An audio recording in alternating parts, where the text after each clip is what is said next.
Nakalamsam daw o pinagsama-sama ang cash on bank at halaga ng iba't ibang ari-arian ni Vice President Sara Duterte sa ilalim ng others category ng SALN ni VP Sara. Yan ang iginiit ng legal counsel ng BICE na si Attorney Michael Poa. Kinwestiyon kasi ng ilan kung bakit walang idineklarang cash on hand o in bank si VP Sara mula 2019 hanggang 2024 sa kanyang SALN.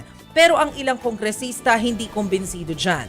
Si Bicol Sara Party List Representative Terry Ridon sinabing dapat nag-isip muna ng mabuti ang kampo ni VP Sara kung magpapalusot lang din. Specific daw kasi ang provision sa SALN na dapat ideklara ang cash on hand at in bank ng isang government official. Banat naman ni Manila 3rd District Representative Joel Chua, puro satsat lang ang ginagawa ng kampo ng BICE. Dagdag ng kongresista, temporary restraining order at puro press release lang ang pagsagot ng BICE at ang kanyang mga abogado.